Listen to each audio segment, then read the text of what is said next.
So I have this sore underneath my eye. I've had this for a few weeks, and I went to the doctor to have it checked out. And obviously, I had to, for the sake of the Mets, to ask the doctor to see if I had dry eye syndrome. He looks me dead in the eyes and he says, "What the fuck is dry eye syndrome?" So, Billy Epler, good luck in court, old pal. Episode 35 of the Mets Weekly Podcast, 60 minutes of honesty that is usually brutal. Roll the intro.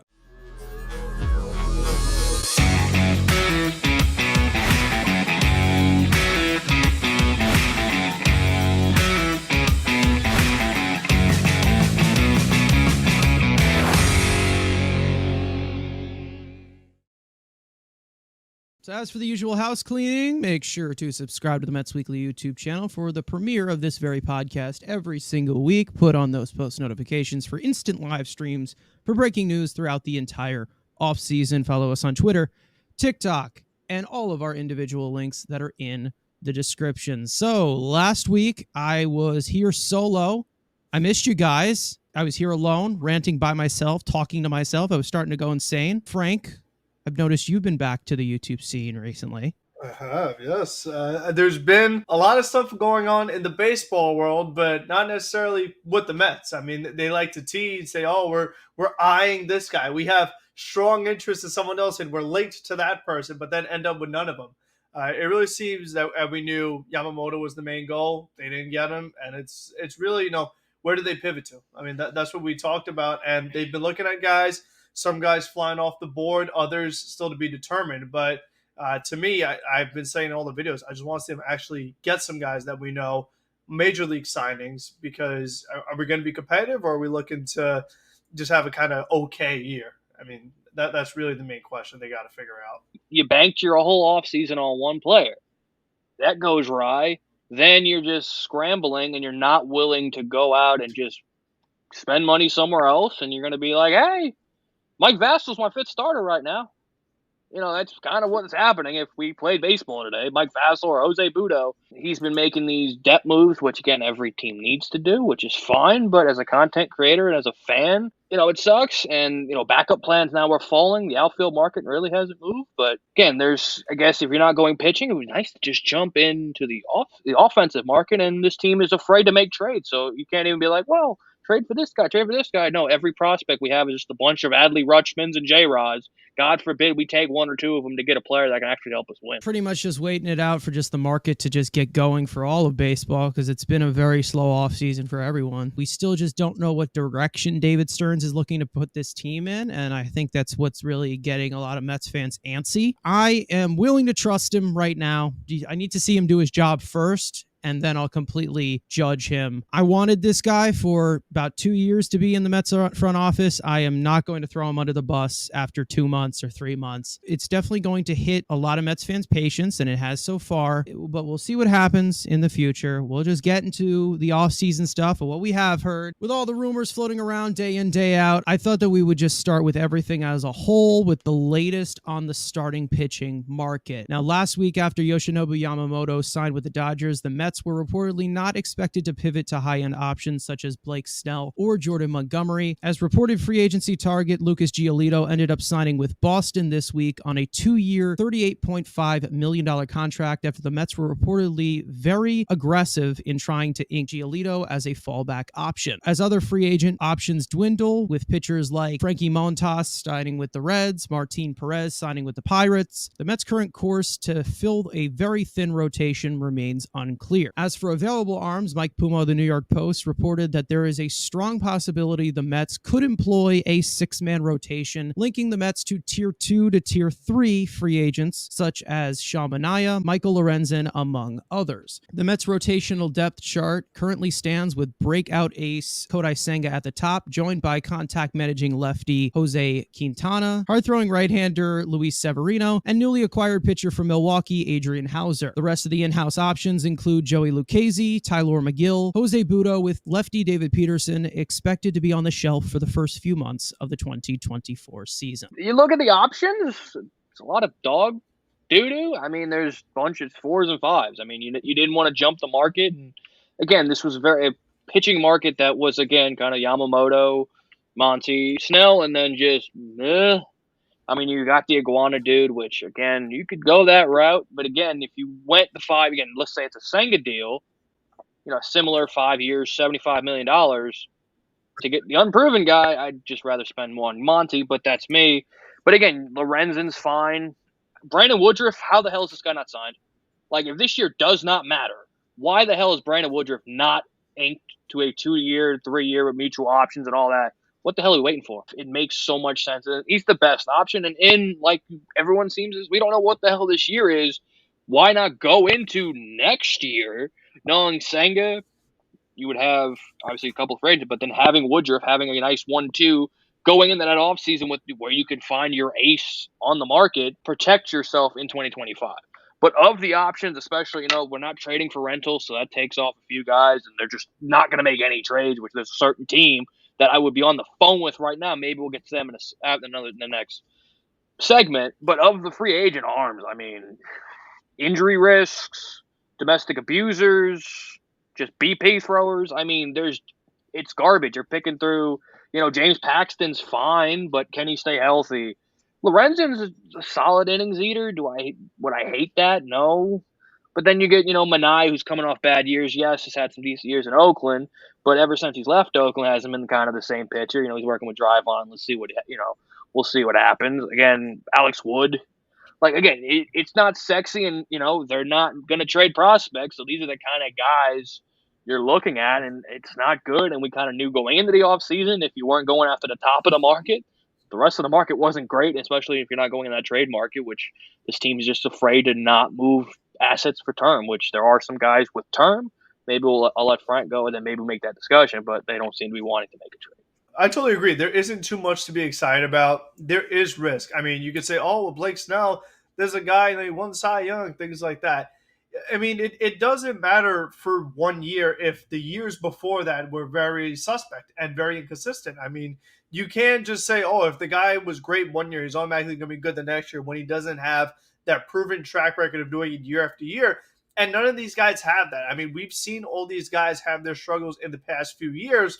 And some of the guys that are decent, they have that injury risk. Like I said, if Brandon Woodruff was fully healthy, first of all, I don't think the Mets would even really be that in on him, because I feel like so many other teams would be like, okay, this is a much more high-end pitcher with a more proven track record that they'd be willing to shell out that big money. So since he doesn't help you this year, you really are looking at, like we call them, more reclamation projects, more guys that, oh, well, we could try to find something. They're coming off bad years, but we can maybe get back on track. And the guy, that really stands out, someone like Sean Manaea. You're like, I'm sure you're going up the bad years, hoping they can kind of get him to turn around, because other than that, a lot of these guys, they just haven't been great lately. And that's why it's kind of, you do lean more towards the guys like Shota Imanaga and guys like that, because you're like, what these other guys are that are from the major leagues. They're not great. So you might as well possibly take a chance with those other guys who are, you don't know.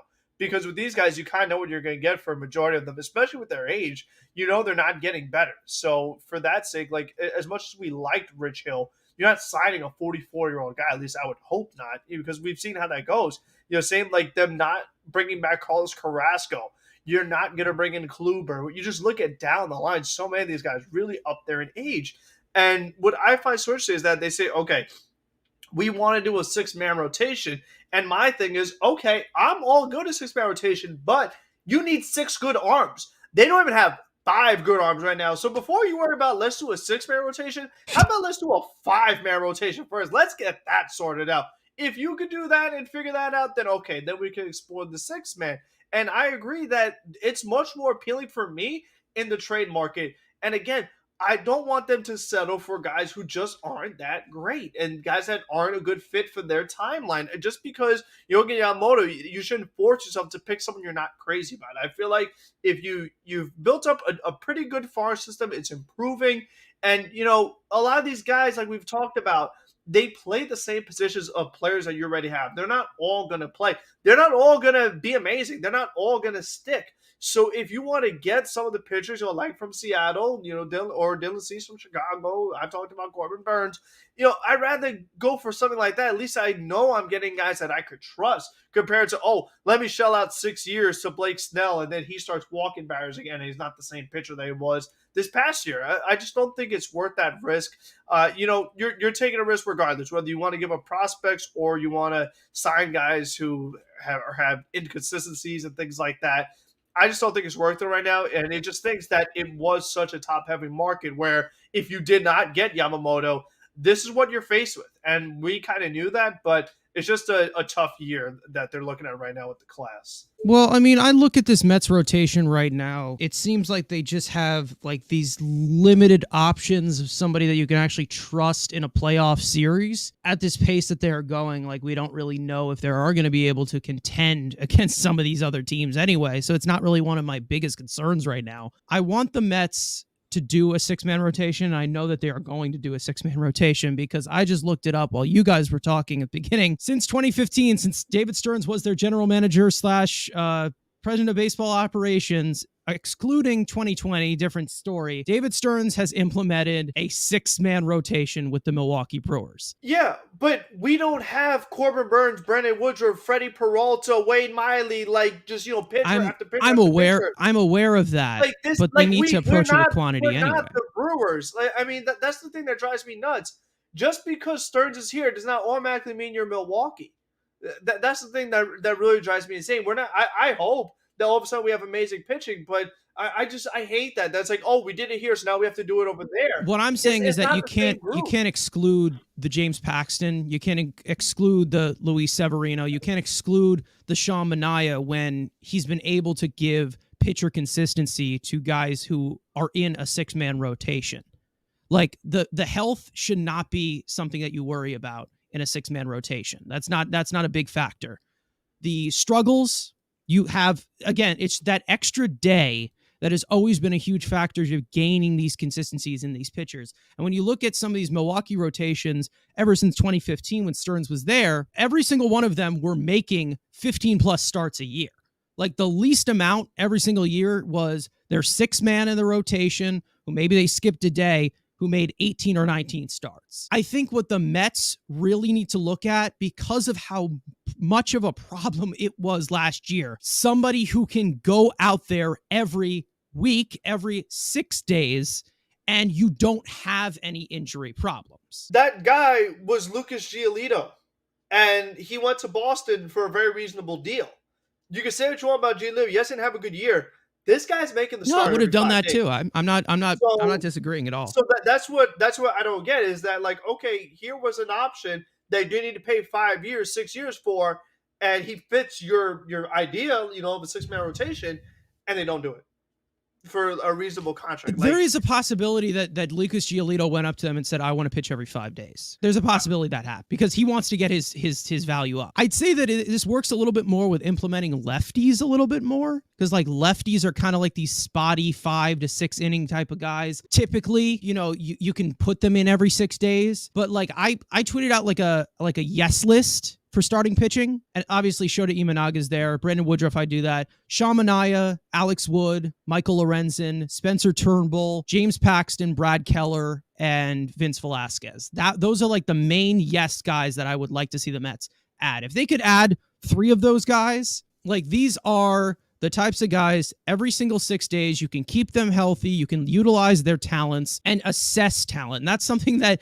David Stearns is known to do. He doesn't go after the flashy name just to be a flashy name. Like he ain't going to pivot to Blake Snell and shove 6 years in his face or shove 8 years at him like I think the Angels are going to do with playing Snell. He's not going to go after the guy like Jordan Montgomery. He's going to go after the guy with actual tools for success. It may not be flashy. It may not be a nice ERA. The way that he's been able to implement this and given that consistency is with a 6-man rotation. There's a possibility that could happen. So if you get a few mediocre arms and they become above average with the Mets, it's a good value deal. Number 1 guy available right now who's not Blake Snell or Montgomery, who would you go for? Sean Manaea, because he is left-handed, because he is younger than a majority of these guys, and he, like we said, he had some good years, but it just worries me that these past 2 years have not been good. So if he really believes in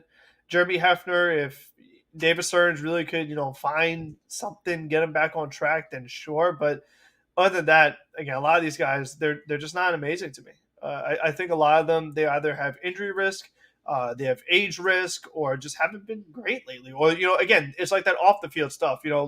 Guy like Mike Clevenger, we saw what happened with Julio Urias. We know what happened with Marcus Stroman. Like, they all have something else, that doesn't have to do with performance, but still, it's a matter of like clubhouse, not getting in trouble or whatever, having any drama. Like, when it comes to New York, that stuff, it really amplifies. It really could stand out. You have a much better chance of having something like that happen. So those guys you got to stay away from. And again, Zach Greinke, 40 years old. Like, again, a lot of these guys, it's just not a fit. It really is. And Clayton Kershaw, he's going back to the Dodgers at some point. So it's like he's not even really out there. So it just limits them so much. It's ridiculous. And the fact that Woodruff can't pitch this year too. Like, it's just, again, there's like everyone has something attached to them as to why they're not like a perfect fit. Yeah, and again, that's the thing. You can limit the quality with just a bunch of like you can turn like one quality arm. Like, we're looking at one quality arm in Blake Snell, where you can bring that money and bring in two, being Sean Manaea and Michael Lorenzen. Like, you can do that. You can utilize that in the quantity position. Like, yeah, they don't have the best numbers recently, but they do have the tools that can help you to succeed. Every single one of those guys that I listed like a minute ago are all like guys who can give you a recipe for success, to get you strikeouts, to get you ground balls, to get you those outs that the Rays always talk about, just getting the outs instead of innings. How they can patch that together is with the quantity. And I really say that it's just a perfect scenario here to be in a 6-man rotation, because I just want to see 1 year where the rotation is healthy and we have 5 or 6 pitchers and we don't have to worry about, okay, who's pitching today? Who's pitching? Who's going on the mound? Who are we plugging in this time? Because there's always a spot that was missing. Like, there's always a spot that's empty. And they're like, okay, we got to plug this guy in. We got to plug this guy in. We got to sign this guy. We got to trade for this guy. I just want 6 men in a rotation that stay healthy with the extra day of rest. And that's it. Knowing the Mets, they probably still will have injuries in a 6-man rotation. That's their thing. It's been proven to give you at least 20 starts from 6 different. If that's the case, the first pitcher you pick up should not be Luis Severino, who may have as many injury problems. Actually, as it should anybody. be.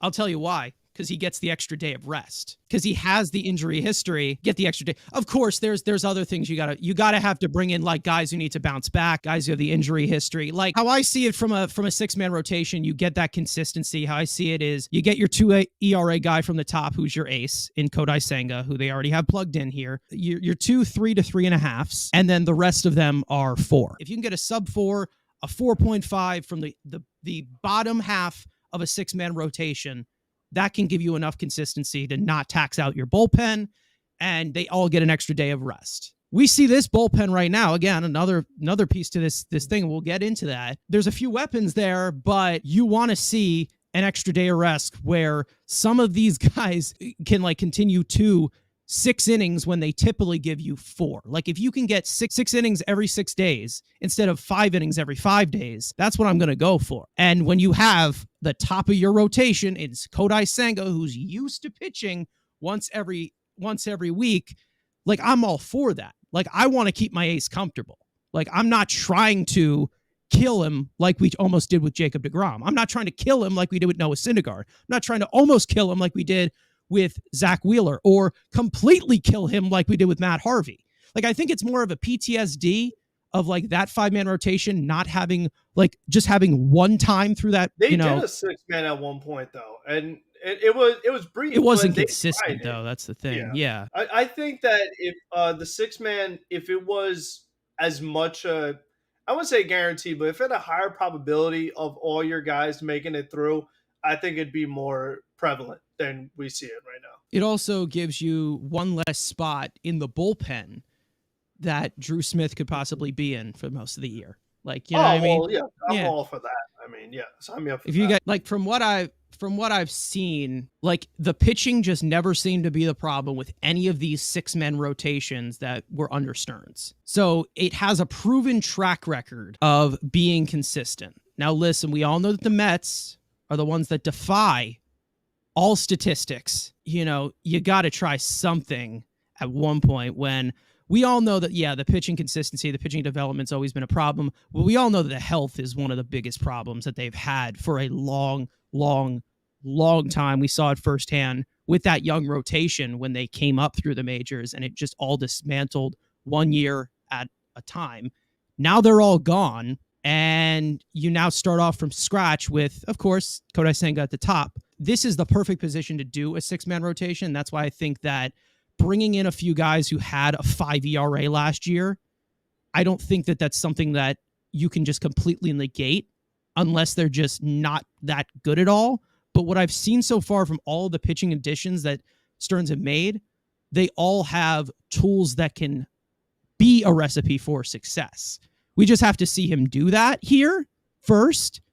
But there hasn't been a single addition he's made so far that I'm like, what the hell is this for? Like, what are we doing here? Like, there's always something that some of these arms have that I'm okay with. Like, I'm okay with them adding them on a minor league contract. I'm okay with them on a 1-year deal. You know, we'll see what they do with this, because there still is a lot of spots. I don't want to see, you know, the in-house depth that you look at right now with Jose Budo and, you know, Joey Lucchesi. Like, I don't want to see that on the opening day roster. If you have your injuries, you have your injuries, but hasn't really been proven to have that many injuries in a 6-man rotation. And that's what I really think that the Mets need right now, especially with unproven pitching prospects and, you know, just depth options that are just not that good. So it's time to continue the broken record phrases that we have had for like 5 years in the making. The Mets have failed to provide power protection for their all-star slugging first baseman Pete Alonso since the very beginning. With a wide selection of power options on the free agent market, the Mets have reportedly been eyeing veteran bat JD Martinez as a potential DH target. The Mets are among 3 teams in on Martinez, along with the Angels and Diamondbacks, who are also looking to add an impact bat to their lineup. Up with the likes of David Ortiz and Yordan Alvarez, Martinez has cemented himself as one of the best designated hitters of this generation across 13 years, slashing .287, .350, .424 with a career 132 weighted runs created plus, with over 300 career home runs, over 1,000 runs batted in over 1,500 games played. Last year, Martinez added another career year to his ledger after signing a 1-year deal with the Dodgers, posting an .893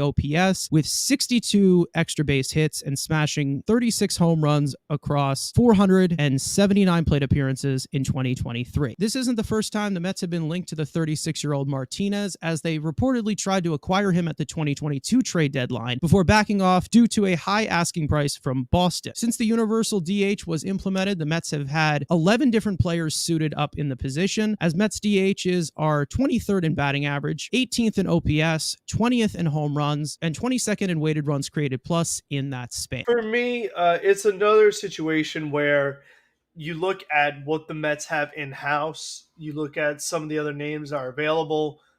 JD Martinez, I like him. He isn't my first option, though. I mean, I've been on board saying that, you know, obviously I prefer a Jorge Soler. You know, I prefer Jock Peterson. I'd rather them target those guys who are a little younger. But what I do like about JD Martinez, you know, it may be an old saying, but perennial all-star. You can't say that about pretty much any other Mets hitter, you know, other than Pete Alonso and Lindor. But other than that, a lot of these guys for DH, you can't say anyone. And I just think that it's such a risk for me if I'm going to actually be employing DJ Stewart almost every day with some Mark Vientos. And Vientos, again, he has power. There's no doubt about it. But consistently, and he, again, has he gotten the consistent playing time to do it? Not enough. So I think, again, if you want to do a 1-year deal, like we say, no such bad thing as a 1-year deal, he will give you so much more than what everybody else on this team gives. I just think that this team has such a glaring weakness, such a glaring need. He fits it. And if it's a 1-year deal, how could you say no? That's the way I view it. So despite the age, the fact that he had a better year than 2021, I think is a good sign, because it's one thing that, okay, 2022, he had the bad second half. Maybe his back was bothering him, things like that. But the fact that he was better than 2021 at his advanced age, I think that's a really good sign. Yes, he did it with the Dodgers, but this guy gave you over 30 home runs in only 113 games. I mean, that's really good. So I think that, again, he's someone who teams, they game plan for. They say, okay, we really don't want to face JD Martinez in a really good position, which is what they need after Pete Alonso. Someone who pitchers will think twice about just grooving 1-2. Meanwhile, the guys have batted behind him. We've talked about it extensively. Dominic Smith, Darren Roth, all these guys, Daniel Vogelback. No fear. I mean, it's like, you know what? Don't need to pitch to Alonso. We'll just face a bum right after him. That's not the case with JD Martinez. So I feel like just the fact that he gives you that presence that we've been talking about for 1 year, I mean, how's that not work out? So to me, I think it's a pretty seamless fit, but we'll see what happens. I mean, you say perennial all-star. I would just say, like, at the top of my head, just say perennial shit wrecker. Like, this guy has just been so good for so long. And against lefties, too, which is what the Mets have always needed. Like every year, he's always very, very good against left-handed pitching. So, again, he makes the fit even better. Yeah, he can also hit right-handed, but like, isn't it crazy to have like exactly, a like you can do both? Like a balanced hitter. Like, I'm more for it because I prefer this much better than Justin Turner, because the DH, I get why people want Turner. Oh, they have the insurance with JD or Beatty and whoever the hell's playing third base. Yes, but I've always viewed it as just, who do I want as my DH? Not giving a shit about helping young players. Who do I can put in that position to fuck shit up? Justin Turner could have a very nice year. Would he be, he'll have the higher batting average or whatever.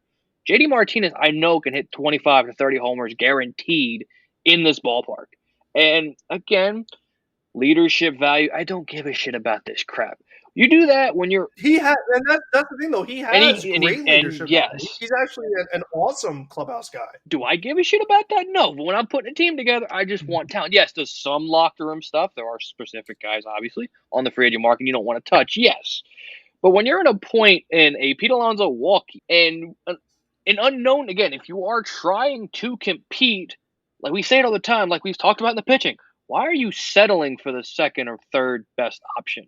If you find you want somebody, and if they're not going on Soler, because Soler probably gets a 4-year deal, Teo's probably getting a 4-year deal, especially what Lord has set the market as. If they're not willing to go that, and we'll get to a guy we're going to talk about in the next segment, I would prefer JD and that guy than, let's say, Justin Turner and pick one of the shittier outfielders. Like, Kiermaier's off the board, but pick your, like, lesser outfielders, because they're not going to go out and get Teo or even Soler, as much as we might pound the frickin' ground for it. He's going to get term, and the Mets are allergic to term for, a guy who most of the time a DH, yes, he can play the corner. He's not great. But for me, if you go out and get the best option, and if this is what they value, and if you are trying to compete, then this is the guy. If you're developing bullshit, then go with Justin Turner. But if this is the move to say, you know what, we are trying to compete, we want to protect Pete, we want to make this lineup better, and this is a guy who's proven it in the postseason, has proven it stretches. He could wreck a 2-month stretch. We saw it when he went to Arizona. This is a game changer. Yes, that's 2018? When did he get traded to Arizona? 2018, 17? After the deadline? 2017. So, like, he can carry a team like he did. Plus, you would put that bat, again, he would be kind of the third or fourth most important bat, because you would say, obviously, Pete, Lindor. You could arguably Nimmo and him be battling for that 3 and 4 spot, a most valuable bat in the lineup. And if you are trying to compete, this is the piece you want to go out, because, again, you're not saying, oh, we want this guy because, he can help develop a third base position. Like, no, you go out and get JD Martinez because he's the best bat for the DH position. Yeah, I mean, it's just one of the best of the generation at that position. Like, if you are looking to fix something, you might as well get the best one out of there. And to be honest, if they do get somebody like JD Martinez, that gives you a little bit more hope of they're trying to make a little bit more of a competitive team than you thought. Like, yeah, we've seen them connected to a few other pieces on the market, nothing like too crazy, especially with bats. This is one of the first bats that we've seen the Mets actually connected to. What I really liked, I mean, this guy had 1700 OPS when he hits the ball in the air last year. I mean, for God's sake, I mean, we have not seen somebody like that besides Pete Alonso who's been able to do that. And I mean, that's a career high when he puts the ball in the air. Like, that was a career high by miles. I mean, again, I understand, and it is the Dodgers, and the Dodgers have been able to get the best out of players, but we've seen a really sustainable career from JD Martinez where, yeah, if he's not playing the field, you can get a lot of production.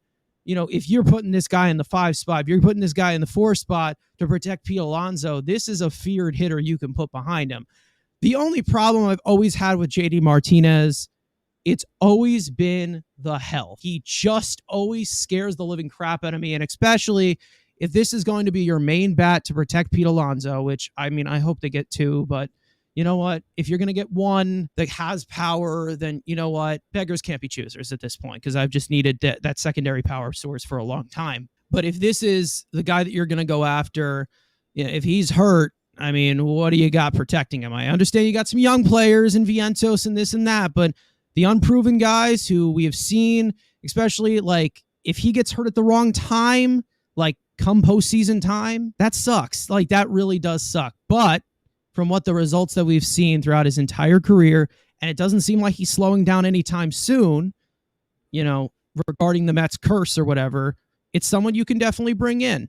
I'm scared of the health. I'm always scared of the health, but as long as you're not putting him out there in the outfield, as long as you're not having him do extra shit, I'm fine with it. If you get JD Martinez and another outfielder, I'm fine. But if JD Martinez is going to be your right fielder after Marte has like another injury or something, that's an issue. That is definitely an issue. I'm not putting a 37-year-old JD Martinez in right field to replace an already banged up Starling Marte who has regressed this last year. So if the Mets are looking at this as just a pure DH option, and I looked at it as a pure DH, this is going to be what Daniel Vogelbach was doing, but just better and actually talented and not fat. Replacing that, going from Daniel Vogelbach to JD Martinez, instant upgrade no matter what. Whether he struggles or not, he still will provide. I will 100% guarantee you that a struggling JD Martinez would produce way better than Daniel Vogelbach at his best. And Darren Ruff, because don't forget they were a team. Against lefties, you had Ruff out there. Meanwhile, no matter what, you have JD. And against Martinez. lefties, yep. Mm-hmm. So you'd better than both of them. Come on. There's a few things that concern me about JD Martinez. He's not the number one guy I would go after, but I know that if he sees a pitch in the strike zone, he's going to swing at it. A guy who's been in the league for a long time. He has good pitch selection and good pitch recognition. He's been a good hitter for a long time. And listen, this is the guy right here. If you want to put him behind Alonso, he's also got the postseason experience. And if you are looking for postseason bats that do well in the postseason, JD Martinez is that guy. And I definitely will be a little bit more confident in what they're building into this lineup if they were to bring in somebody like JD Martinez. If they have JD Martinez, DJ Stewart's got to start in AAA. As much as I like DJ Stewart as a solid bat, I mean, are you guys good? Would you be good with DJ Stewart like backing up JD Martinez if he were to get hurt? I don't think you sign 2 strictly DHs. When it comes to when you're approaching the DJ Stewart can play some of the outfield, but I'm just saying. Yeah, he can. No, that's what I'm saying. That's why JD Martinez is going to miss some time. He will. Yeah, no, that's what I'm saying. He has those bang-ups. Stewart being the backup because you're not going to sign 2 DHs. Like I'm not going to sign JD and sign another DH so that then DJ Stewart's the number 3 option. So because right now, my fear is that DJ Stewart may end up in the outfield. So that's why they need multiple bats because, again, they have multiple openings. So you can't have 2 guys in one spot. I'm trying to figure out, like, if they have – I mean, they've talked about wanting to on an outfielder and a DH as 2 separate things, which I'm happy that they are doing that. Well, I'm hoping that they don't think that Tyrone Taylor is that outfielder. Yeah, I think they see him as a 4th outfielder because I think Stearns had him in Milwaukee and he was a 4th outfielder there. So I don't think he's going to try to push him beyond that capacity. I mean, he's 28 years old. They know what type of player he is. So if he is your starting right fielder, your starting left fielder, that's an issue.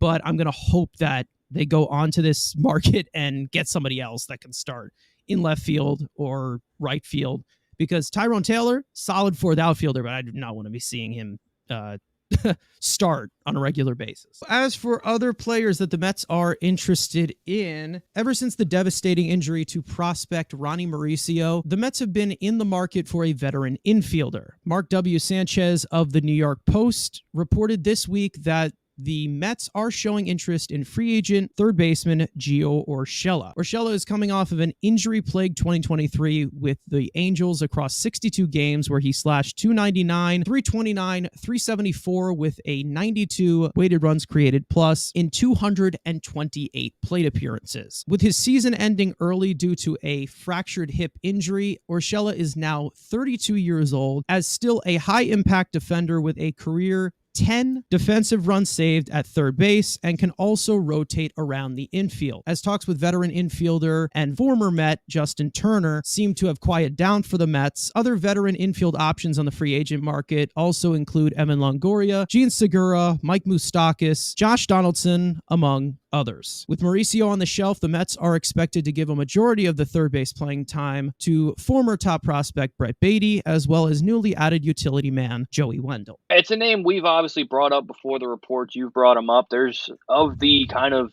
depth third base extra infield option, he's the youngest. He gives you the most positional flexibility compared to a guy like Longo or Josh Donaldson or Mike Moustakas, but at his age, he's not playing second base. But he gives you the ability to play second, can play short, can play third. And, just in case of an emergency, Lindor gets hurt, you need a shortstop, because we always have to be ready for those emergencies, even though he's not the greatest at short, but he can play it, which is fine. Offensively, he had those good years in New York at Baby Park, but ever since he's left, he still had good batting average. So, we love me some good batting averages. So, do I hate it? No, but like I said in the last segment, if I'm taking, let's say, Urshela and JD Martinez over a Justin Turner, Michael A. Taylor, I like that bundle more than I like obviously, like I said, with Turner. And he is still good. Like I said, he's still good defensively at third base, which at the position defense. And obviously was teammates with Lindor, so have a good defensive left side of the infield with him and Lindor. Plus, you would have Wendell, so you're improving the defense and the run prevention. So he hits that obvious big check mark for David Stearns. Wow. Fucking boring ass defense. Who gives a shit? Be the Phillies. Just hit nukes. Fuck defense. Wait, I thought Stearns was lying to everyone. Bullshit. Garen's giving a shit about defense. It's almost like he's been saying the same thing over and over again. Just be the Phillies, bro. Nobody gives a fuck about defense. Just have Alec Bohm play third base and hit 40, 30 nukes. That's all we care about. But besides, would you rather your GM lie to you? Yes. Well, because every GM lies. So, yeah. Oh, yeah, with the robust relief market, yeah. Personally, I'm always going to go Longo. But for the best option, I do think it is Urshela because, again, position flexibility. He has played in New York, so he knows how to play and having a friendship, or at least being a former teammate of Lindor. A lot of boxes he checks. Again, is he sexy? No. But, again, this is what this offseason's been. It's a bunch of, that looks like on paper with no funness. So, would I hate it? No.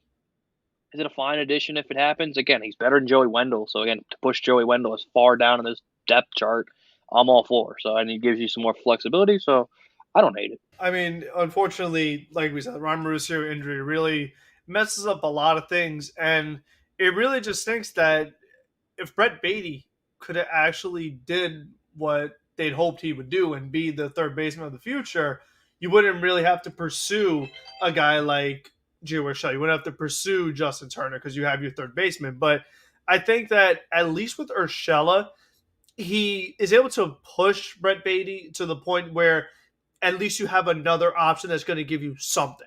In the chance that Brett Baty just totally just isn't giving you much, at least you're going to get something. And day in, day out, you'll get good defense, which you're not going to get it from Baty. And if Baty's if he's not contributing offensively, then what's he really giving you? So at least you're going to have a good glove and a guy who, again, in Baby Park and a juiced ball, he hit home runs. Lately, it's just been batting average. But again, at least I'm getting something offensively. So, the fact that I'm just getting at least a little bit offensively with solid defense and hoping that Brett Baty could actually take the job from him at some point. If he does get it going, maybe in the middle of the season, the second half, what have you, then okay, at least you just have another option. I just don't love going into it with the idea of, okay, Brett Baty is our only option, and if he doesn't get the job done and he struggles again, oh, well, he's our third baseman. I don't like that approach. So at least Urshela just gives them that second opportunity. And it's a big year for him. I think if you get him on the short-term deal coming off the injury, Urshela is going to be playing for a multi-year contract because he's not 39 at 40, like, we talked about with Donaldson and Longoria and these guys. Like, those guys are playing for short-term deals. Urshela, he's hoping to get a nice little bounce back year, so another team can give up a multi-year contract. So I think he definitely would fit that. And like you said, the fact that he's played in New York before, that's always a big plus. This way, they at least know what to expect. It's not going to totally catch them by surprise. I love that. And anytime the guy playing right next to Lindor has a good relationship with Lindor, again, that's perfect. So for me, again, like we say, no such bad thing as a one-year deal. Even if it's a 2-year deal with the second year being kind of incentive-based or mutual, what have you, I'm good with that just because, again, I feel like they need to do something. This way, they're not just totally relying on Brett Beatty as the only option.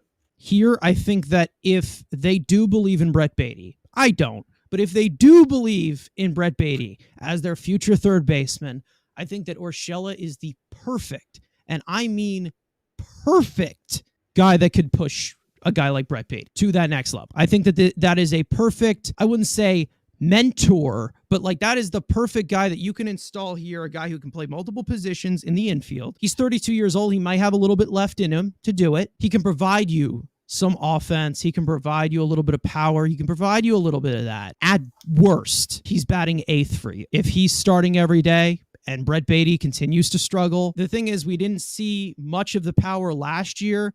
He was banged up. He had the whole hip thing.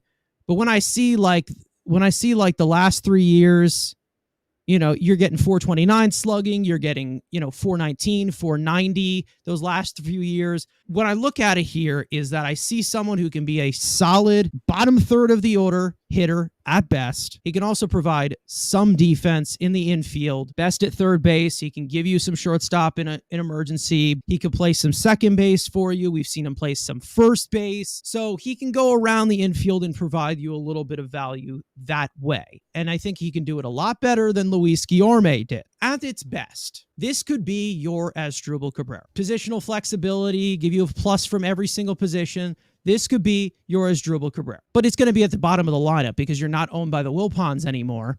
And he's going to make the lineup deep, and he's not going to be one of the main weapons. I think that this is the perfect piece that can push Brett Beatty. If you believe in Brett Beatty, this is the perfect guy to bring in. Maybe Justin Turner is a guy who pushes Brett Beatty, but I don't think so. I think it pushes more Mark Vientos than Brett Beatty. If you are trying to push your top prospect in Brett Beatty to be a better third baseman, this is your guy. Let's also not forget, we also mentioned it, he has a relationship with Carlos Mendoza, and he has a relationship with Francisco Lindor. Again, this can't be the only bat you bring in. Am I taking Gio Urshela of what he's been able to provide in his career so far over the value that you were getting from Luis Guillorme? Hell fucking yeah, I am. On a 1-year deal? Absolutely. Again, if this could be your guy who travels around the infield, if somebody is struggling, you can plug him in, bat him 8th. It's a perfect fit. And I think this is the perfect third baseman, infielder type of guy to push a player like Brett Beatty because he has something to prove as well. Let's not forget he's had some injuries recently. He's had trouble staying on the field throughout his entire career. On a 1-year deal, if he sucks, you just cut him. Bring in a pivotal point where you can catch lightning in a bottle. I think Gio Urshela could do that a lot better than Josh Donaldson, whose days are behind him. Longoria, who has 1 foot out the door for retirement. Mike Moustakas, we all know he's old as shit. Urshela, 32 years old. We know he has a little bit left in the tank. And I think that would be a perfect fit. So along with starting pitching, the Mets are also in need of relief pitching this offseason. As we currently stand, the construction of the Mets bullpen is very bleak going into 2024 with a variety of minor league additions. We have a few notable locks for now. Headlined by star closer Edwin Diaz returning from an injury and southpaw side slinger Brooks Raley, who was brought back on a $6.5 million team option for 2024. The Mets also added hard-throwing sinker baller Jorge Lopez on a 1-year deal and right-handed pitcher Austin Adams on a 1-year major league contract. In addition to Lopez and Adams, the Mets also signed right-handed pitcher Michael Tonkin to a 1-year prorated split contract, as well as other minor league signings, including Kyle Crick, Andre Scrub, Cole Solsler, and acquiring Johan Ramirez from the White Sox for cash considerations. With the gut-wrenching loss of Edwin Diaz, the bullpen was abysmal in 2023, as Mets relievers were 22nd in earned run average, 24th in fielding independent pitching, 24th in highest home runs per 9, and 29th in wins above replacement. All types of pitching will continue to be a high point of emphasis this offseason under President of Baseball Operations David Stearns, who is a highly innovative executive known for his roles in pitching development and overall talent assessment. You look at the Mets bullpen right now. You got Diaz, you got Raley, you have Lopez and Adams, who are most likely going to have roles on this team. Drew Smith still exists for some reason. You have relievers on the market. You got your high tiers, your low tiers, the this or that, who you would add to this bullpen to be the front line piece. Go get Robert Stevenson at this point. You know, a guy throws velocity. Go add another high leverage arm. Yes, you could say he's a Rays merchant, which a lot of these pitchers that, get fixed by Tampa Bay, then go other places aren't as good. But again, former top prospect, flopped around, jumped around to a couple teams, then Tampa Bay just turns him into an elite reliever. It's probably going to cost term, which, again, I don't think that Mr. Dumpster Dave is going to like or do. But if you're telling Andrew, you get to pick your reliever, again, Stevenson, I don't like that he doesn't have any closer's experience, because I think the Robertson role that I said has to have some guy who in the ninth inning you can trust, which, again, if that guy's dead, then that doesn't help. But again, just to have another one of these younger high leverage arms, which, again, Drew Smith down the pecking order, keep adding a bunch of guys. And there's plenty of guys. I know Frank is ageist, but there's some veteran old man arms that I would take a flyer on. And again, there's another Tampa Bay Ray, which maybe we'll get another guy if I get a second chance. But for me, you add Robert Stevenson, again, just seventh, eighth inning guy. You got your big three, and I would put Lopez in that kind of like upper class seventh inning role guy. I mean, yes, he has that kind of a closer experience. He had that great year with Baltimore, but again, Stevenson can just be another high leverage arm you add to the middle of this bullpen, which has always been kind of the death of the Mets bullpen. It's like you've had a decent backhand. It's just those sixth, seventh, and eighth inning that have been kind of the sixth and seventh, the death spot. So to have a guy that could be in that role, it's kind of who I would prioritize. The only reliever that I'd be really all in is Jordan Hicks. I just feel like with the age, the stuff, the versatility, I feel like, because like you talked about, you have Diaz and you have Brooks Raley for sure. Then Jorge Lopez, you're hoping for the bounce back. Outside of that, you don't know who else you're going to rely on and what their roles are going to be. And what I like about Hicks is that he could kind of give you any role. It's like, okay, you got your pitcher deep into the game. Okay, Hicks could help Diaz close out. Oh, your pitcher didn't go deep into the game. Hicks could do that long relief. Oh, you need middle relief. Like, you can kind of just put him wherever you need based off the situation, which I think is really important. You can't be so caught up by like, okay, this guy's in the seventh, this guy's in the eighth, this guy's in the ninth. The Mets don't have that bullpen right now. They have so many like openings right now that they just need somebody who could kind of be that Swiss Army knife and kind of be everywhere. So for me, I just feel like he should be the top priority. And then if we're going to get into names later, I do have some other guys I'm looking at, but he's the one guy I'd be like, okay, we need so many things. We might as well get someone who can kind of cover us in a lot of different areas. Stevenson is definitely at the top of my list. I'd also go for Hector Neris, even though everybody has just narratives against him. Heart attack Hector. He may look like shit against the Mets, but he's actually a really good reliever. Had a fantastic year with the Astros last year. Think of the team he went to, though. The Astros. Like, who doesn't have a fantastic year with the Astros? The Mets are not the Astros. Hey, Frank, who is your president of baseball operations? Listen, I'll believe it when I see it. If all of a sudden listen, if he turns in Milwaukee for like over if he turns Drew years. Smith, yeah, but it's not just David Stearns. He's not the coach. He's not the pitching coach. He's not the guys developing the guys in the minor leagues. That's not Stearns. He may find someone who has some appealing stuff, but then it's a matter of the coaches actually getting it out of them. I mean, in Houston, they got more than just coaching. We know that. I mean, listen, I'm aware of that, but of course, I'm not going all in for a reliever. If they're asking for 5 years like Josh Hader, if they're asking for this term, no. The relief pitching, the only guy that I think that I would just go after is Robert Stevenson, just because there's just so much upside there. Like this guy currently, when you look at it, 31 years old, he's in that reliever prime stage. He's a former highly touted prospect. I'm not really like worried about the whole narrative of the raised fix him, now he's going to be shit somewhere else. I think that the Mets actually wanted to stretch out the tools of possible relievers. I think that Shintaro Fujinami is the perfect project if you want him. He can be a high leverage reliever with the stuff that he has. You can piece this together with a bunch of no names. Like, if there's a frontline guy out there that you can get, if it's Hector Neris or whether it is Jordan Hicks or whether it is, if there's a guy that you can guarantee to be like right-handed weapon to Edwin Diaz, there's no point of like going big on the free agent market for relievers. I think that you can turn anybody into an elite reliever on a 1-year deal. Again, they just need to utilize talent and not do it based off of this guy had a good ERA last year, he's going to do it again. Like it's just not going to happen because of how finicky relievers are and how that's the best way to look at it, is tools with relievers, because it's just so hard to tell if a guy is going to be effective or not out of the bullpen. You have some of your sustainable pieces who have been dominant for a long time, but they're hard to come by.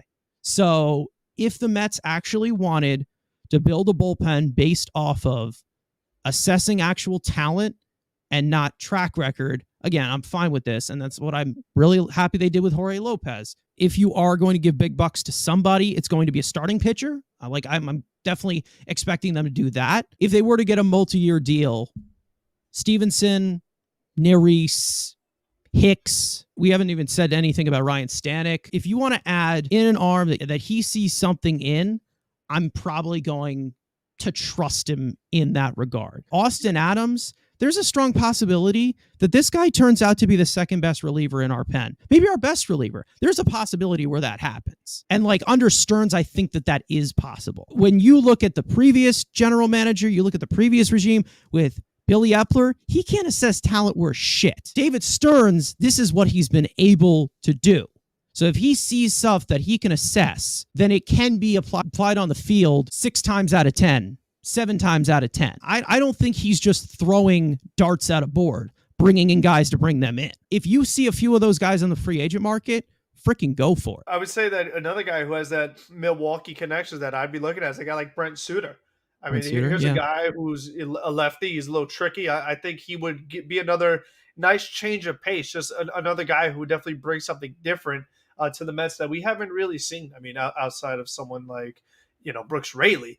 Other than that, I feel like if someone that, Stearns has evaluated, feels like he trusts, he kind of knows what he is, I feel like should be another guy that you could probably get on that lower level deal. I mean, I was going to mention Stanek, you talked about him. Even a guy like Carl Edwards, he's had his ups and downs. At least he's someone that I trust more than Drew Smith, a lot of the other guys that we've seen. I wonder if a guy like, Lou Trevino could be an interesting bounce back candidate, or even want to go real crazy. Guy like Matt Barnes, like, got to really try to get these big time bounce back candidates who were good once upon a time. There are those older guys that are available like that because, again, like we've talked about, a lot of these other guys, it's been a struggle for a while now, or their age is just too much that you really just know their best years are behind them. Like Ottavino, for example, definitely would not go anywhere near him. So that's really where they're at now. Again, like Jesse Chavez, 40 years old, like, no, thank you. He's been good with the Braves, but no, so they're just some of those guys that you really, again, David Roberts, like we talked about. I'd give Amir Garrett a call too. I'm not gonna lie. I mean, I do it too, because like, again, these are fixable tools that you can have in a bullpen. If you've seen something from them and you can get that type of consistency, I'm all for it. Like that, again, it's just, I think that if the Mets, if they really want to build a consistent winner, they have to go off of, again, sustained tools. They can't go off of Adam Ottavino has had a near Hall of Fame career. David Robertson is this, this guy had a good ERA. This guy had this many saves. This guy was this. Like, they can't go off of that. You need to look at things that you can project for the future. And that's the only way that you can look at it, because, again, on the free agent market, these guys get what they've earned. They don't get what they're going to do for you. You always take a lottery ticket out on signing one of these guys in free agency, because that's just how relievers are, because that's just the way to harbor into that finicky reliever, type of pattern of if this guy is actually going to be good or not next year. Like, we all knew that it was going to be obvious that Adam Ottavino was not going to be good the next year. Like, we all knew that it was obvious, if somebody was going to regress or not. You need to find out if these guys have the sustainable tools to provide quality innings, provide quality outings for you out of the bullpen, because we're going to need that. So now it's time for, I think it's probably my favorite thing that we've done on here, which is the lineup card. 9 topics based on the Mets. Andrew and Frank go back and forth. Andrew, I'll start with you. 1 through 9. It's all yours. 7. All right. This one goes to the GM. Perfect. Talked about this last week. We saw in recent reports that Francisco Alvarez is open to possibly signing an extension with the Mets. Construct a Francisco Alvarez contract extension. I guess the hard thing with catchers, like, obviously, I would love to get Alvarez extended long term. So it's like that's the weird thing with the catching market, because JT's contract was 6 at like 100 and something. 5 years, 118. Some shit like that. I mean, if you want to throw 70 over 7, do $10 million a year, kind of a Braves type deal, that would be kind of the starting point. Go 8 by 80 if you want to do that to get 2 extra years of team control. I think he would take that in a heartbeat. And if you want to do that kind of Braves thing, that would be a Braves type deal.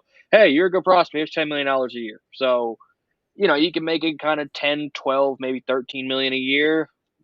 Roll it over 6, 7, 8. It's kind of depend how long you want to get this term. It is also the catching position, which is, again, a position that you get beat to hell. I'm for it. Obviously, keep him as long as possible. And the fact that he is 21, you can give him a 10-year deal if you wanted to, and he'd be 31. So he'd still be kind of at the tail end of his prime if you wanted to give him a 10-year deal. So for any point, 7 to 9 years AAV, call it anywhere from 11 to maybe 14. Frank, is this a lifetime deal? Is this your Yadier Molina? I hope so. I mean, I just feel like he's been even in the first year, what more could you want? I mean, it is not something that you do every day where you get a homegrown catcher who can provide you that kind of offense while also still being solid on the defensive end. I feel like he's just a guy that really you should prioritize. The fact that he could do it in a New York uniform, I feel like the best is yet to come with this guy. So I feel like trying to get out in front of it should be a priority before, if he puts together year after, good year after good year, all of a sudden the value goes even up and you got to pay even more. So I think you kind of like Angela, like the Braves do, you get ahead of it. We've seen guys get contract extensions before even playing their first major league game. So for me, I don't think there's no reason why they shouldn't be trying to do this contract extension as soon as possible, because it will end up helping you out in the long run, which is the way that they should be approaching this with the kind of team that they have. So I kind of like the idea of the 7 years, 8 years, around 13 million or so, 14 million. I feel like that's definitely a really good ballpark. And with a guy that's only in his second year in the league, that ends up being a big raise for somebody like that compared to, someone off the free agency market. If they just had some major league deals, not so much as a raise, but to these guys, like, wow, that's a big increase. So they're hopefully a little more likely to take it. I don't really know how this is going to be one of the first tests of how the Bad Bunny agency approaches things. If they're willing to accept these, hometown young player discount, whatever you want to call it, if they're willing to accept that or really try to, push it out more like a Boris kind of thing. We'll find out, because it's kind of unknown with this being a relatively new baseball agency group representing a player. So again, I hope they can get it done as soon as possible so that they can save that value, because he is someone that I would prioritize trying to keep long-term for sure. Yeah, I mean, out of all the prospects, we know that he's pretty much been the only one to grab the job, and we know that he's going to be here. He's your catcher of the future. It didn't take much, obviously, but obviously I had an entire segment about this last week. I think it all has to depend on if the Orioles pay Adley or if the D-backs pay Moreno, what they give to them as for long-term extensions. So I think that's what you have to look at, like the young catchers. But I said straight up 8 years, 85 million. That makes him a 29-year-old free agent, 30-year-old free agent, a little bit over 10 million, which is like what some of the best catchers in baseball are getting. It's a guaranteed investment to give you a catcher that is going to be one of the best in the league. Like, this is your best shot at it. There's a good chance that he's going to be one of the best catchers in all of baseball during this type of contract extension. So if you're giving him a little bit above 10 million a year, we've seen that Stearns like these types of deals. So Frank, it's your board. 7 is gone. Let's take Francisco Alvarez, number 4. Perfect transition. Which free agent bat would you rather pursue if you are the Mets? Jock Peterson or Jorge Soler. Two defensively challenged outfielders who provide you a lot of pop, both on the free agent market. Yeah, for me, it's definitely Jorge Soler. I mean, this is a guy that, like we've talked about, one guy who may challenge Pete Alonso. Like, if the Mets sign Soler, he's the one guy who could actually have a little bit of competition for Pete Alonso as far as who get the most home runs this year. I mean, he has that kind of power. We're not talking 25 home runs. We're not talking 30. We're talking like a 40 home run bat, and a guy who's done it in the National League East, with the Marlins and with the Braves. And just ever it goes, he seems to have power. And for me, it's like, okay, he may do a majority of DH, but at least he could give you some left field, which, again, we know the Mets going to need some corner outfield. So the fact that he could do it every now and then, I think is really important. And what separates him from Jock Peterson is just the fact that Soler excels against left-handed pitching, which, again, the Mets have struggled. Meanwhile, Jock Peterson struggles against left-handed pitching. So I think for the sake of what the Mets need and really facing lefties, I think Soler is such a great fit that even if it was 3 years, 4 years, it's like, what does it matter? I mean, we don't really have that many big time contracts right now as far as guys years down the road. I mean, we knew about Nimmo, Lindor, Diaz, hopefully Alonso. So, I mean, why not? I mean, that's the way I look at it. This is a guy that he's definitely going to help you with the age that he has. He can help you the next few years. And if he's DHing, and most of DHing, I should say, you're not really too worried about health and things like that, hopefully. So for me, I feel like he's such a great fit for this team. I would love to see him here. I don't think it's going to happen, but I would like to see it happen. These are two postseason cornerstones right here. But yeah, Jorge Soler is the option. It's the Jock is older. And yes, they're both just defensive klutz. I'm not putting. I mean, you can put them out there. I just let them hit fat nukes and be done. That's what I would do. But again, like you said, both guys show up in the postseason. Both guys hit absolute fucking piss missiles. But again, like Frank said, I think Jock is in that 25 category, maybe occasional 30, where George is hitting 50. Can easily hit 50 in a smaller ballpark. Put him at Citi Field. It's a smaller ballpark in Miami. He just hit 46 in Miami. You go to Citi Field, maybe you do push that 50 number. And I mean, you could play the game of putting him. I mean, we keep saying protect Pete. I mean, what about the opposite? I mean, imagine you put Pete behind Jorge Soler. But again, obviously, we're trying to protect Pete. But yeah, for me, it's Soler, and it's not close. Even though I do like Jock. Let's go. I guess fuck it. Let's just go number one. In your opinion, who is the best prospect in the Mets farm system? We have a youth movement coming up. You know what? Let's go. Let's just fucking go crazy. Blade Tidwell. Because he's the only one I like that has upside. Again, Drew Gilbert's probably the answer, and Frank will probably say that. So I'll go different. I'll go Blade.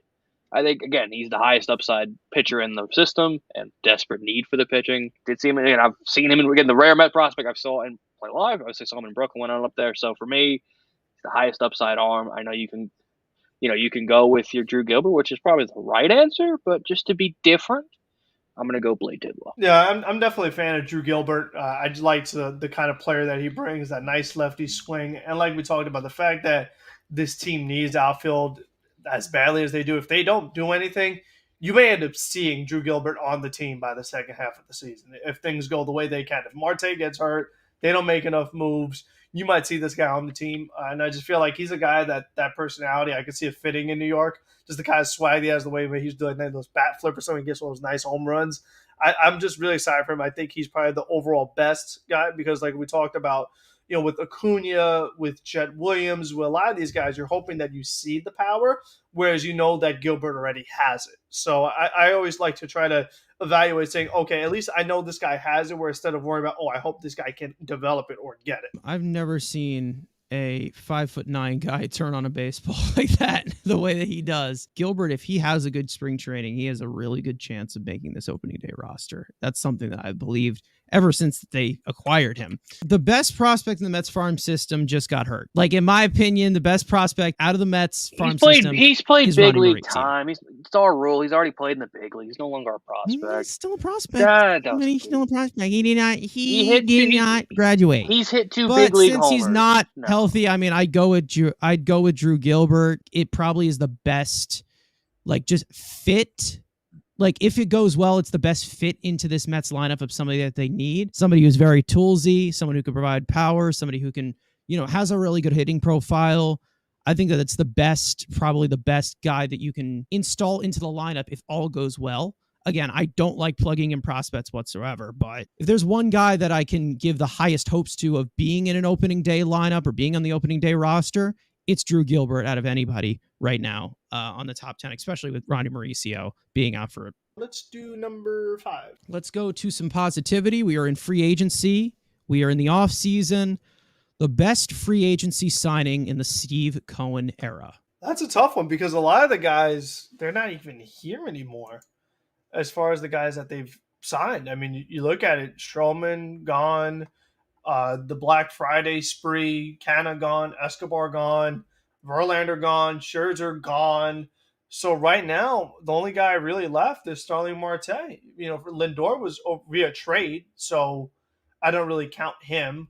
I guess we could do best offseason, like best addition. Yeah, like just best could pure do that. move. Yeah, best pure move would be Lindor because with Nimmo and Diaz, that was re-signing. So I don't really look at that as like free agency, like signing, like bringing in a new piece. If it was strictly free agency, the only guy who's still around really is Marte, to my knowledge, right? Am I missing anyone? Maybe. Who am I missing? Oh, Senga? Yeah, no, Senga definitely was a good one too. Yeah, I didn't really think him because he was, an overseas player. But yes. What are you laughing at? Wow, it took him that long to say Senga. I mean, fuck it. Yeah, I'll say Justin Verlander because it got us Drew Gilbert. So I'll say the Justin Verlander sign. He got me a prospect. Got me 2 prospects. Got 2 of them. Don't forget Cliff Dog. Devin Marrero was 15, so 15 divided by 8. Which free agent pitcher would you much rather pursue? Sean Manaea or Michael Lorenzen? Well, both guys have thrown no-hitters, so that hits that quota. That's why I did it. Both guys have made All-Star team. I'm pretty sure Manaea made an All-Star team, so both guys have made All-Star teams.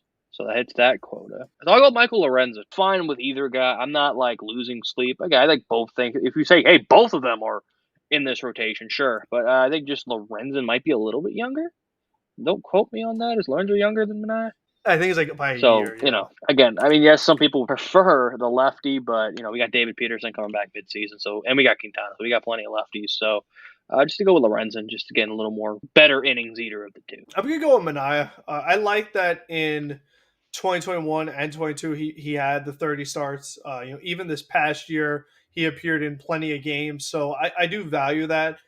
He almost got 200 innings in 2021. So I feel like, this team does need innings and just a guy to take the ball every 5 days. So I feel like he has like maybe a little more upside. I feel like with Lorenzen, he's also had his inconsistencies too. Like Sean Manaea isn't alone in that between these two. So for me, I feel like he's the guy I'd rather take a chance on. But let's do 2. This is a perfect one for you. We have the Hall of Fame ballot going out here right now. We have seen some ballots come in from the 2006 Mets, the bigger Hall of Fame snub that's on the ballot. If they were to get snubbed, would it be Beltran or would it be Wagner? This is a great question. I do like it.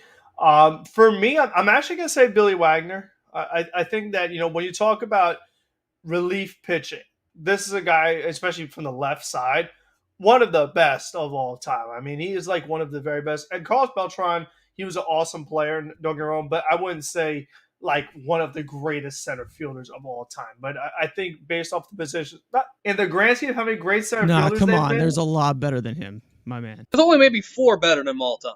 4. He's 5th in WAR. now we care about WAR so much. You're disgusting.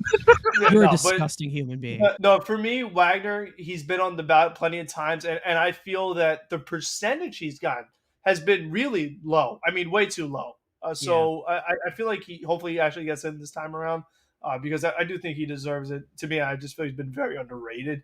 And again, I think he definitely is worthy of it.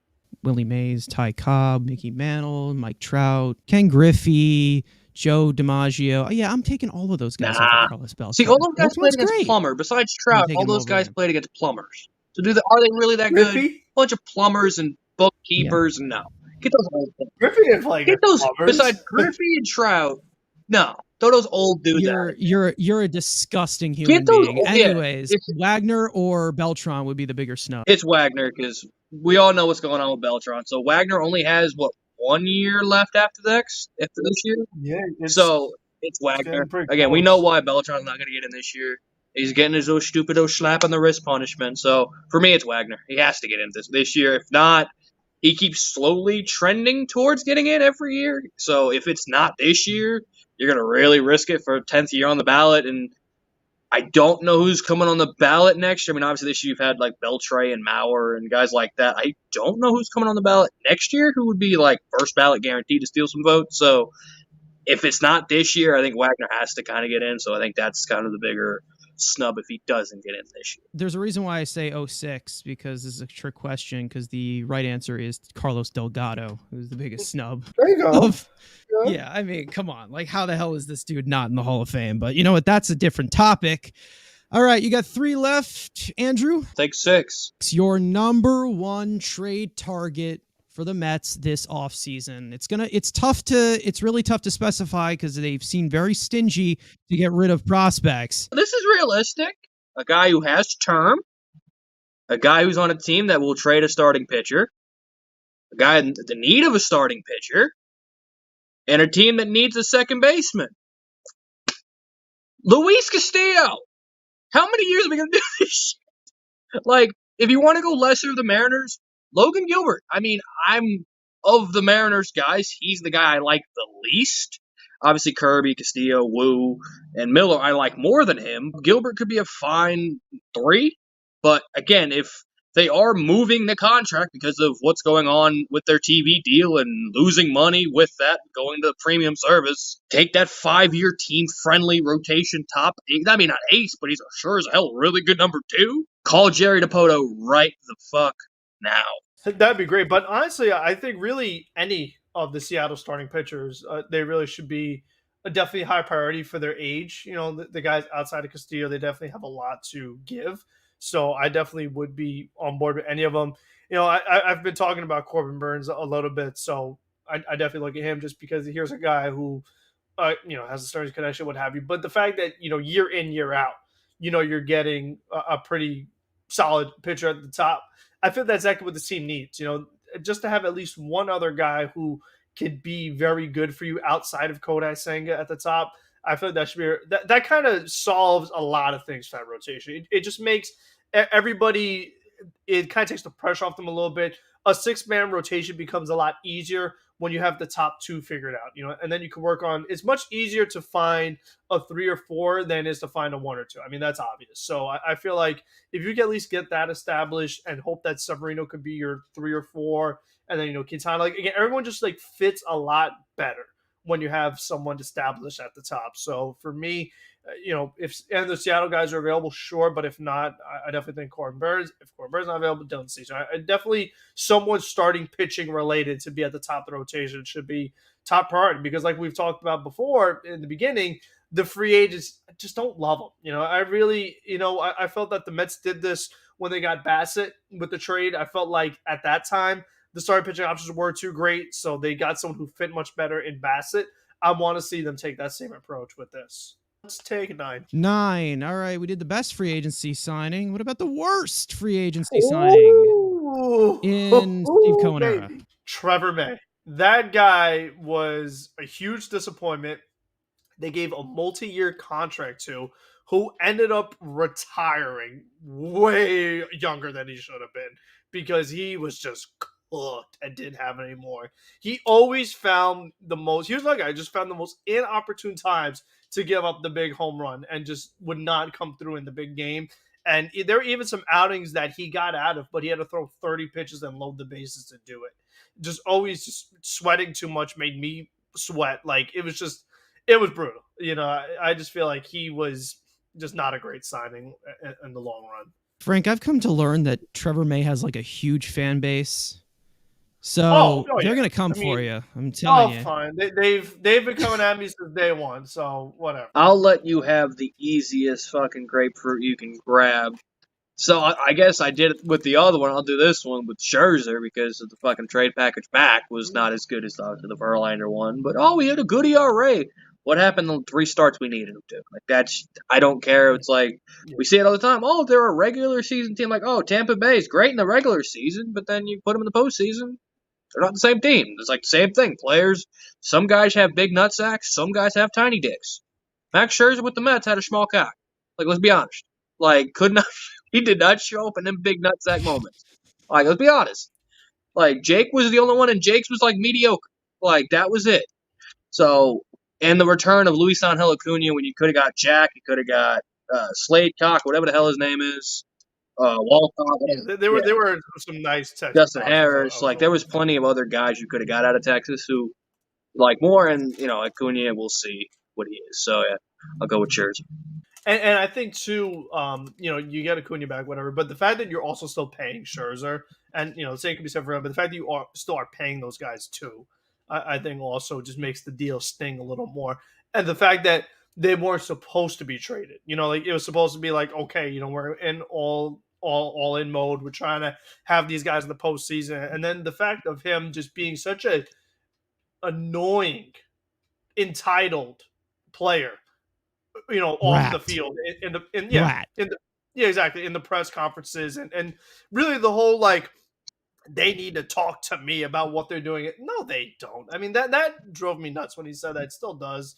So for me, I mean, just goodbye. James McCann. Number 3, which we have left, most valuable trade piece on the Mets roster. Once July comes, go be Pete Alonso. That's the most valuable trade piece because this team ain't buying. So let's get negative on the last day of 2023. Your most valuable trade piece is Pete Alonso. It's so cute how you really think that. This is kind of a tough one. I mean, because we've been talking about we've been talking about these trades. Oh, let's get Corbin Burns, let's get this guy. But in order to do that, you have to give up something pretty substantial in return. So you got to have some good trade pieces. And when you're looking at it, it's like, okay, you probably would have to give up these prospects. A guy who's actually on the 40-man roster that we just talked about, we're very uncertain. Is he going to fully develop? Are we going to see power? How about Luis Angel Acuna? How about him? I feel like they did the Max Scherzer trade for him because we'll pay off some of the money so we can get him. I feel like he's a guy that, again, you hope he could be anywhere close to his brother. You hope he can develop power. It's enough that you could hope for any prospect. That's just how it goes with all of them. But and I hope he could develop power, whereas other guys, like, they have it. That's risky. I feel like if he has the value now and he could get you a younger start pitcher, like the way I look at it is that if you turn Max Scherzer into a young starting pitcher, like from Seattle or something, that ends up being a very nice trade for you long term. So for me, it's like, one move turns into the other move.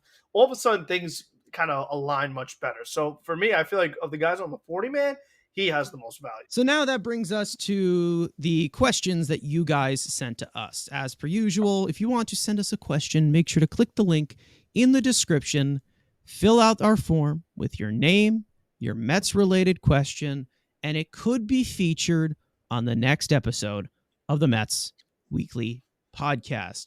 This question comes from Charlie, the Mets fan. Do you trust Vientos to be the DH on opening day?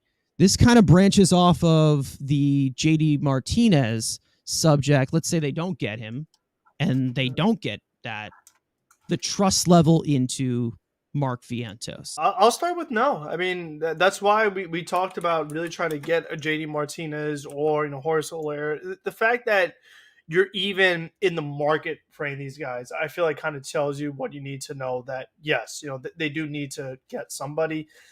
Because with Vientos, it's like he'll hit you his homers, but I think as far as just overall offensive production and value every single day, we just don't know yet. I feel like he just hasn't done enough in his short amount of time to make me feel a lot of confidence. I mean, the strikeouts are concerning, to say the least. So that's why I would say no. I wouldn't be like, okay, I wouldn't count on it.